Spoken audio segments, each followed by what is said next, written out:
Dumelang, Dumelang, Dumelang. Welcome to the Daily Spring Show. I am Zana African, your host with the most. I am not rolling alone. I have a guest in studio today. Nomahlubi, how are you? I'm good, thank you. How are you? I'm alright, thanks. Please tell me about yourself. Okay, so Nomahlubi Zuma, as a creative, I love art because I feel like in art is the expression of life itself. Yes. Because when people are alive and well, ubona with the art they create. Same as when people are not well, ubona with the art they create also. True. So it's an expression of life for me and I love it so much. I wouldn't call myself an activist. However, I am a mental health advocate. Okay. Especially for abantu besifazane, young ladies, still in high school, coming up. Yeah, because I feel like those years, especially in a woman's life, are actually quite important because that's where we get a lot of the conditioning that leads us for the rest of our lives. Yeah. So yeah, that's me. What else can I tell you? I'm a traditional healer. I write sometimes. Not as often now because I'm always busy. But yeah, man, I'm just a creative. I just love life and I love people. She loves life and she loves people. Yes. So, you entered a pageant. I see you have a sash on. I brought my sash. Yes. Please tell me about the pageant that you've entered. Okay, so Miss Bachelorette South Africa was founded by Refilwe Mogale, an amazing woman. Oh my word. Oh my God. You should listen to that woman speak, hey? Invite me to one of her speeches. I definitely will. Awesome. I will. Awesome. Yeah, so it's for mature unmarried women. Mm-hmm. Because in pageants, there's usually a category that you must be certain body size, certain height, you must look a certain way. And it's either there's Mrs. South Africa and there's Miss South Africa.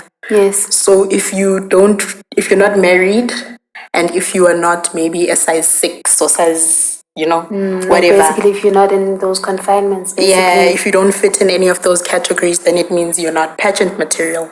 So what Miss Bachelorette does is that more than the outside, it is focused on, what you have on the inside, the substance that you have as umuntu wesifazane, because you need to be able to bring other women up. Yes. Rather than tear them down. It's very important. And of which the competitiveness in these other pageants actually might lead to women tearing one another down so that one of them can, reach the top, wherever that is. Yeah. Yeah, so the reason I entered Miss Bachelorette Mina is because of their principles align with me as a person. So as I mentioned, I would say I am a mental health advocate. It highlights the importance of knowing yourself, being content in yourself, being complete as a person first. Because, futhi in society, we are conditioned from very early ages. Would say you need to work, you need to go to school, work so that you can have a husband. Yeah, there's already a plan set in stone for you, basically. So Miss Bachelorette is encouraging women to actually find themselves, be themselves, and stand in themselves confidently. We understand. So for me, that has been amazing. Yeah. And you're a semi-finalist. I'm a semi-finalist, oh my word. How was the journey? Like, tell me about the journey. Was it nerve-wracking? How did you even get to be semi-finalist? Like, just run me through that. Okay, to be honest, I saw the ad, right? And it was read about the closing date. I was like, okay, this looks interesting. And then I entered and there's a series of questions that we had to answer. And there's this one question specifically that stood out to me. Okay. It asked Uti, if you had a friend that wanted to get married, that was planning to get married, or that was being coerced to get married for whatever reason, what would you advise that friend? And I actually looked at my own friends. And I'm thinking to myself, if one of my friends would tell me that they need to get married, for any other reason other than them wanting to do it, I would legit tell no. I would tell them not to do it. Because if you're not content in yourself as a person, then adding someone else into your life that probably has their own issues, their own insecurities, it's just gonna set you back. Yeah, and there's nothing really happy about that, actually. Yeah. So it would be like you willingly arresting yourself. That's deep. That's really deep. Yeah, that touched me because it made me think. My grandma used to tell me that as a young lady, she was once, Oh yeah, where they would like forcefully take young girls and take them to get married. Oh, that was like quite famous in the homesteads. Yes. The KZN and I don't know about other places, but I once watched a documentary actually about it some time back. They had like these young kids, they were in school, they were still in school, and a man would literally just come and steal that child, and the family maybe would go to that family, and then they would say, we are deciding to marry, or we are deciding to take in this instant, and the family would accept that arrangement, and the one who's on basically the receiving end of all the drama, all the chaos, and all the pain would be this little girl. Insane. Really insane. So my grandma used to tell me about that, and she actually went through it too with my granddad. However, she managed to run away because her dad was a priest. Okay. So she managed to run away, and then she used to tell me, Uti, whatever I do as far as romantic relationships are concerned, it should make me happy and it should enrich my life, because in their day and age, so it wouldn't be a choice. So these days we actually do have a choice. You can choose to know, I don't want to be with this man because he's not the type of man that I envision my future with. Where I want to learn to learn. And you should choose carefully, because ungagcina ufana nomuntu othwelwe out of your own choosing. It's like voluntarily accepting ukthwala, basically. Ukuzithwalisa, honestly. So that stuck with me because some of her friends actually didn't. Khona owaphuma esikolweni, they were in, I think, grade 9 or 10. She was forced to phuma esikolweni and marry this old ass nigga, azale, and she was just a baby factory. And apparently she was super brilliant and had plans to be a lawyer later in her life. She ended up not doing that because of this man. So like, imagine, it's like the society at that time normalized the idea that a woman's duty is to just get married and breed. Anything outside of that was considered taboo, was considered untouchable, was considered not worth investing time, emotion, and even money or resources in, basically. Exactly. So women were just possessions, Nji. So you must develop yourself, you must work on yourself just so you can be someone else's possession. So Miss Bachelorette, for me, has kind of emphasized the fact that before, as a woman, you should want to belong to somebody else. You should fully belong to yourself. 100%. So for me, that's a huge thing. Wow. That's a huge thing for me. And how long has the pageant been running? It's been running since 2019, if I'm not mistaken. Since 2019. So wow, that's amazing. They've been running. Wow. And so you came in here, you wanted to tell us more about yourself and Miss Bachelorette. And outside of this podcast, you had told me that you are campaigning for something. Yes. So could you please run me through that? Okay, so I am campaigning for donations. I need 5,000 rands for the upkeep of the pageant, as well as we do have a charity that we have been working with, but unfortunately they have had to close down for some certain issues. Okay. But we are just working on helping them get back on their feet and also paying the employees of the pageant, because they've been doing such an amazing job. That's amazing. And so far, all the people that I've requested donations from haven't said anything back. It's only been one company, of which they've they've explained that their budget has already been committed to another foundation, and of which they're also doing an amazing job, That's amazing. So yeah, I'm just happy to know that as much as they're not helping me, they are still doing things for other people that need them. That's great. So yes, ma'am. So now I am curious as to like how Miss Bachelorette really came to be. I know you had already explained, but like from your point of view, like how did it come to be? Like, what do you think was in the founder's mind when she decided to say, you know, I'm gonna start a pageant and I'm gonna name it Miss Bachelorette because of 1, 2, 3. What do you think are the reasons she decided to start this pageant? Okay, so she actually did explain a bit into the background of the pageant. So besides her loving modeling, loving pageants and that industry, it occurred to her, Uguti, there's a gap, Yeah. There's a gap because you need to either be this or that. And if you are neither of those things, you have no space. Yeah. And she discovered, Uguti, in that gap, with the people within that gap, actually have so much potential, to change the world, really. Because the women that I'm currently with, my fellow semi-finalists, they are all amazing, phenomenal women, And apart from being pretty and, looking good for camera, they're actually doing the gritty work at the ground. Yeah, because it's one thing to just be beautiful, because then everybody's just congratulating you about your face. Yeah. So she actually understood, Uguti, there are people that might not fit the standard of being beautiful, but are so beautiful and so rich inside. Yeah. So it was basically just a platform for such people to be able to share, to pour what fills them into other people's cups. Wow. That's deep. Yeah. That's really deep.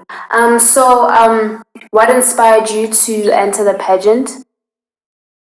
Okay, so personally, the one thing that I've been passionate about is because I struggled so much with my self-image and my sense of self, because I was never a typical kind of girl. Instead of going out and stuff, I'd rather just cuddle with the book. Yeah. And yeah, I was very different for a lot of things, And now I felt pressured, Uguti, I must be less of what I am and more of what people would accept, just so I could fit in. And I discovered, I'm not sure if it's early, but yeah, I discovered earlier on, Uguti, what I am has a purpose. Because if I was meant to be like everyone else, I literally would be like everyone else. And there was struggles, Uguti. I don't dress, a certain way. I don't do certain things. I don't listen to certain music. But that doesn't mean, Uguti manje, I must water myself down just so I can be acceptable to people. And I feel that had that realization come earlier than I had it, I think my life would be much better right now. I wouldn't have had a lot of the struggles that I've had. So I wanted to be able to reach young ladies, and just let them know that it's okay. Yeah. Like they can be what they want to be. It's okay to not be interested in things that, other girls your age are interested in. And it's okay to not be selfish. It's okay to want to share yourself with other people, especially if you want to help. Yeah, I mean, it's really okay. So, and it shouldn't also come from a place of having to compromise yourself by sharing yourself. True. I just had to make that point. Yeah, and I feel like that's an important point that we tend to overlook. Yeah. Because being there for people and caring about people doesn't mean ignoring yourself. Yeah. You know, so you need to constantly fill your own cup so that you may be able to have extra to pour into other people's cups. Yeah. Yeah, but so yeah, for me it was just, I just saw it as an opportunity to reach younger women and be able to encourage them, you know, and yeah, to just encourage them to know themselves and love themselves fully, completely. Yeah. That's beautiful. So do you think that maybe it's something that was like really personal, but you did state it's like it's personal because it had to do with self-image, self-esteem, and basically how you viewed yourself. So now that you've like kind of like stepped out of the shell, I think it's safe for me to say that you've stepped out of the shell because I mean, look at you, semi-finalist. Listen. I mean, come on, that's huge. You know what I'm saying? Yeah. So, do you think that do you think it's safe for me or anyone else looking at you to say you've really stepped out of that shell and you're really owning yourself with everything that you are and everything that you have?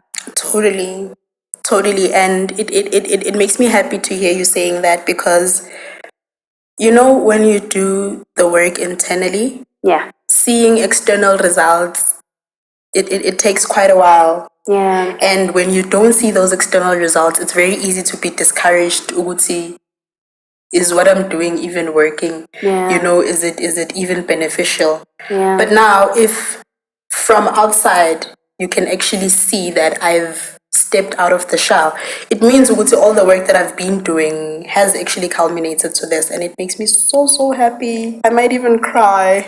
Oh no, don't do that. It would ruin your beautiful face. No, but it's tears of joy. Yeah. It would be tears of joy, Yeah. you know? Because I've come really far, hey? Yeah. Yeah. No, that's true. So I'd like to like take you away from Miss Bachelorette a bit. Okay. You had mentioned that you're a traditional healer Yes. as well. Please tell me about that part, that side of you. Oh my word. That journey has been the most difficult thing I've ever had to do. Yes. In the same breath, it's been the most rewarding. Because, you know, when we think about ancestors and spirituality and all those things, there's man a cloud of, you know, it's fearsome. But opening myself up to it, because how it began is that from a young age, I'd have people, old people, coming up to me, maybe in Taxini or at a mall, you know, a queuing as a Pick and Pay. And I'd have old people telling me about serious problems, you know. Yeah. I remember there was this woman in Taxini, and she was like, Gimme, she's having issues within her marital home with her husband. Yes. They were not being intimate anymore. And I was like 16 at the time. Yeah, well, That's quite a huge issue to open up about to a 16-year-old. Yeah, well, You listening? but I was able to help her unpack. Uguti, no. Sometimes it's not because it might not be because he's cheating or anything. Maybe, like, have you considered that maybe he's going through stuff because Futaban Beslisa are told Uguti So what if in him withdrawing from you, it's because he's dealing with certain issues that he's not able to open up to you about? Don't personalize it. Don't make it a you thing. Yeah. And after that interaction, she felt better. You know, because she was even telling me, no, this is what I'm going to do. When I get home today, I'm going to do this, I'm going to do this, I'm going to do this. So it means, prior to her speaking to me, she was in some type of mental block. Yes. But her speaking to me or the conversation we had actually helped cut that mental block to the point that she was even able to think of solutions that would be, like, that would help her specifically in her situation. Yeah. And yeah, man, even the people around me, I've always had people that need help in some type of way. Yeah. And they would always tell me, you know, after talking to you, I felt better, or I did what you said I should do, and I swear to you, things just got better. And in the same breath, Mina was always sick. at some point I had to drop out of school because I would just stay at school for like the first hour or two. After that, next, I have a headache, I can't concentrate, and I had to be sent home. Yeah, and then how I discovered Uguti, it was actually an ancestral gift was there's a family friend, excuse me, that was the Sangom. And he said to me, one of the reason why you have so many problems is because you are meant to help people. And I didn't understand, and I was so offended at the time. Yeah, because how can you say that? I'm sick. I have problems. I have all these things happening in my life, and you are telling me that I have to help people. It sounds like you're asking me to pour from an empty cup. Basically, yeah, but then that couldn't be further from the truth. I needed to learn how to heal myself so that I could be able to share that healing with other people. Yeah. And the only way you can give directions to people is if you know indlela yakhona yourself. True. Yeah, so that was yeah, I think it was part of my grooming to get to where I am. And I don't want to lie to you. There is nothing more rewarding than when you have a patient and they come back and be like, oh my God, Gogo, like, you really helped me. Thank you. You know? Because, and my biggest client base, abantu besifazane. Yeah. You know? And I hate how society has made it as though abantu besifazane, the only time they would consult with traditional health practitioners is for idliso. Yes. You know? Yes. Because I do not want to lie to you. I have not had a single female person coming to me for that. Yeah, and it's so crazy how that kind of image is actually perpetuated by traditional healers that the younger people are basically supposed to look up to, especially the younger, I don't know, traditional or cultural younger people. You know, people that grow like Emakayeni, like that are tradition focused. Yeah. You know, and then you find Uguti, there's someone that you're potentially might look up to, and here's the stuff that they are perpetuating. You know, they're saying if you need this or come through, if you need that, come through, and it paints a whole image because then they have too many eyes on them. So it's like they are in control of changing the narrative basically, and they're just making it worse. Yeah. You know, because a lot of times abantu besifazane will come to me trying to fix themselves, and it's not them trying to fix themselves for themselves. It's them trying to fix themselves so they can be better, you know, children, better daughters, better sisters, better wives, better mothers. Okay, and the one thing I always tell them is that as much as you want to get well for your child, you must get well for yourself. Because before you had a child, you were and still are a whole entire human. The same as before you had a husband. You've been a person, and manje, you attributing like ukufuna kwakho ukuba right to this man means you are ultimately living for this man. Or you are living for your children. And manje, when your life is no longer yours, you're not even alive. Ish. Okay, Waban. Yeah, so I'm very grateful that I have the opportunity to just help Futsi, specifically abantu besifazane, belong to themselves. Because when men come through, it's always ngifuna ukuba, ngifuna ukwenza. There's no one else involved. Angifuni ukuba ngcono ngenze imali so that ngizonakekela unkosikazi wami ngibanakekele ekhaya. Cha. You know. So that's another thing that made me really interested in this pageant because I mean, women go through so much. And I like the fact that you were able to like really align the spiritual side of it, the logical side of it, the female side of it, and just put it into one big sound reason as to why you really entered this pageant. And I think it makes so much sense from where I'm standing. Thank you. So let's talk about your hopes, your plans. Should you win Miss Bachelorette, what exactly are you hoping to achieve with your title? Oh my word. So I've been trying to open an organization. Yes. That is female centered. It will be aimed at, so it's sort of a self-mastery type of situation, because I just want to reach out to young girls at school.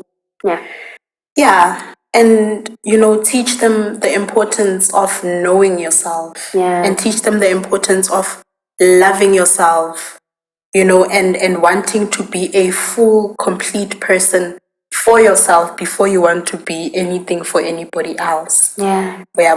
So the organization will be aimed at self-mastery and also empowerment, in a sense of teaching ladies that, not all of us are academics. Yeah. So not all of us are going to succeed the school way. So it's aimed at showing the girls that are not really academics that there is so much you can do. Still. Yeah, there's so much you can do with your hands, because the reason why we end up enslaving ourselves or giving ourselves to abantu besilisa is because we feel like we don't have plan. Yes, Or that's very true. yokuziphilisa. Yeah. So I want to teach girls that you don't really need abantu besilisa. You can have them because you want them. Yes, it should be a choice. Yeah, it should be a choice, not a need, not a necessity. Because I've come across certain females, team, a light bulb is out. So we must sit in the dark because there's no man to change the light bulb. Or I've gotten stuck with my aunt in a motor before because none of us could change a tire. We had spare wheels, we had wheel spinners, we had ijege, but we couldn't do anything. So now we are stranded, now we are victims. Yeah. But we have all the tools to actually empower ourselves.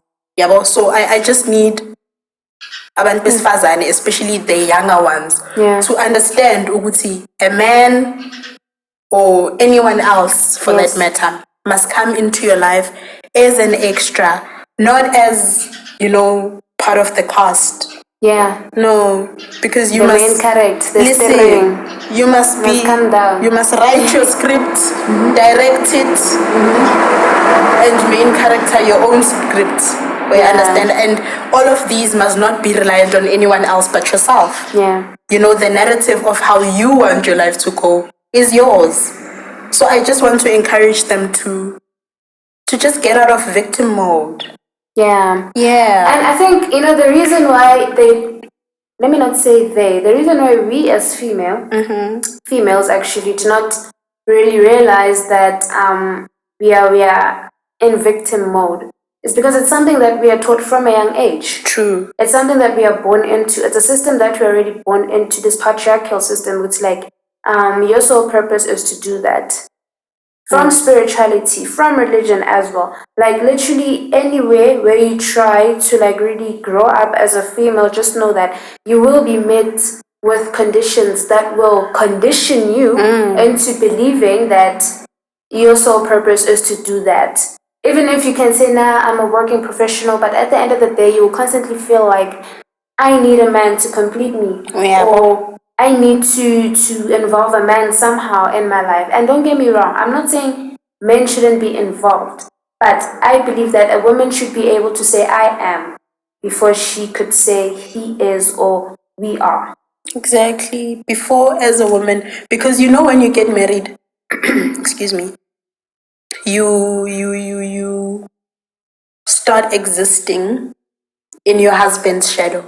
Yes. Because even when people talk about you, okay, because personally, I am not married, but I do have a boyfriend. The people in his circles, They don't call me by my name. Intombiga. Yeah. You know, so even when you are someone's wife, you stop being Nomahlubi, an entire person, and start being Mrs. or Musadiwa. Okay, wabo. So before you want to exist as Musadiwa, you should want to exist as a sole person, so that even when you become Musadiwa somebody, people are still aware of the fact that you don't exist under or in the shadow of your husband. You are still a full person. Whatever title you want to create for yourself, doctor, professor, whatever. But it's a you thing. You are complete. You are a full package. Yes. By yourself. You know, you didn't need the partner, you know, to step you up or level you up in Piluen. They found you at whatever level that you are at, and now the responsibility is for both of you to grow as individuals and as, you know, as a unit. So yeah, that's my thing. Makes total sense. I am personally inspired by this podcast. I do not think it would get this deep. Honestly. But I've personally learned a lot, and I've also remembered that I am a woman, and I should really learn to like stand for myself and not allow any of these systems that are existing within the patriarchy to define my role. It shouldn't, I don't know, put me in a position to say I need to get married, or I need to have my body look a certain way, or I need to follow certain rules so that I am more appealing to the other gender.